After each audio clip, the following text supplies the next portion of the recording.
Pernah nggak sih ngerasa udah coba semua teknik ngajar, tapi kok hasilnya gitu-gitu aja? Hari ini kita bakal bedah rahasianya.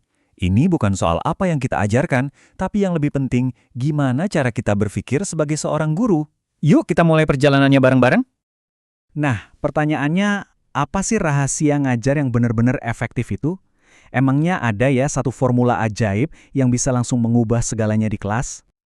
Ternyata, jawabannya itu bukan soal kumpulan trik atau tips-tips instan loh. Rahasianya justru ada di mindset kita, yaitu menjadi seorang guru yang disengaja. Atau kalau istilah kerennya, intentional teacher. Oke, kita masuk bagian pertama nih, guru yang disengaja. Maksudnya apa sih? Gini deh sederhananya. Ini bukan sekedar ngajar, tapi tentang terus-terusan mikirin dan merefleksikan apa yang kita lakuin. Jadi, setiap keputusan, sekecil apapun di kelas, mulai dari cara kita nanya, materi yang kita pilih, semuanya itu dipikirin baik-baik, apa dampaknya buat siswa. Tapi kan, untuk bisa bikin keputusan yang disengaja kayak gitu, seorang guru pasti butuh fondasi yang kuat kan? Nah, pertanyaannya, apa landasan utamanya? Dan jawabannya adalah psikologi pendidikan. Eits, jangan langsung bayangin ini teori yang kaku dan ngebosenin ya. Anggap aja ini semacam buku panduan super praktis yang jadi tulang punggungnya semua guru hebat di luar sana. Kalau disederhanain lagi, psikologi pendidikan itu intinya ilmu tentang gimana sih cara siswa belajar.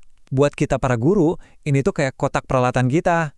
Isinya penuh sama strategi-strategi buat mecahin masalah sehari-hari di kelas, tapi dengan cara yang lebih cerdas.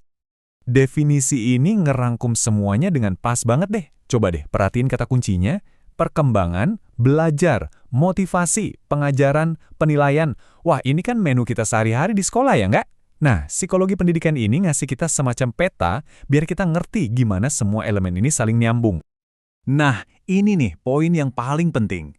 Psikologi pendidikan itu bukan kayak buku resep masakan loh.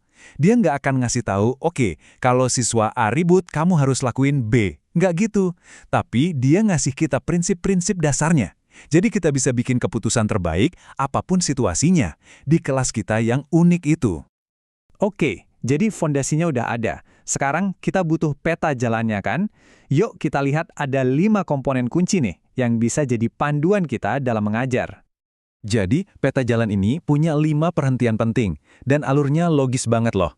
Pertama, kita tentuin dulu tujuan akhirnya mau apa.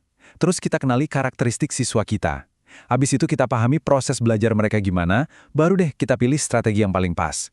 Terakhir, tentu aja kita evaluasi buat lihat udah berhasil belum ya. Dan ini tuh bukan cuma teori ngawang-ngawang ya, ini praktis banget. Contohnya nih, pas kita mau pahami karakteristik siswa, kita bisa pakai teori Piaget buat nyesuaiin materi sama umur mereka.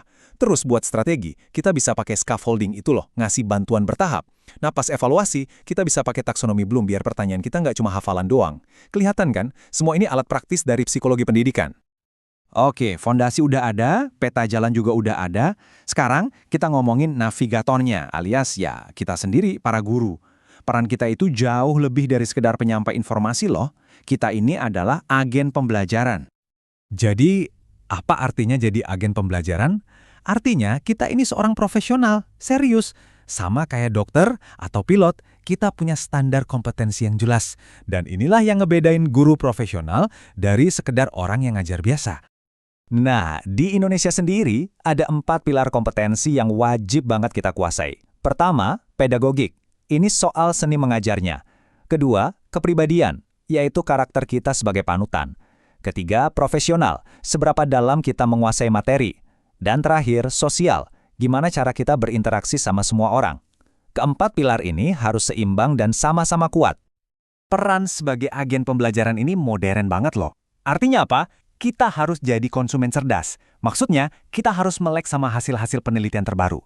Kita juga bukan lagi sekedar nyuapin ilmu, tapi jadi fasilitator yang bantu siswa membangun pengetahuannya sendiri.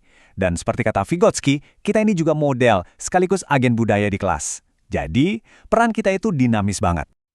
Jadi intinya di sini nih, ketika pemahaman kita soal psikologi pendidikan digabungin sama 4 kompetensi inti tadi, disitulah transformasinya terjadi. Kita bukan lagi cuma sekedar pengajar, tapi kita benar-benar jadi agen pembelajaran profesional sejati. Nah, sekarang giliran Anda. Coba renungkan sejenak. Sebagai agen pembelajaran dari semua yang udah kita obrolin hari ini, strategi atau kompetensi mana nih yang mau Anda perkuat? Mulai besok, Nggak usah banyak-banyak, satu hal kecil aja. Coba deh pikirin, dan langsung mulai perubahan kecil itu.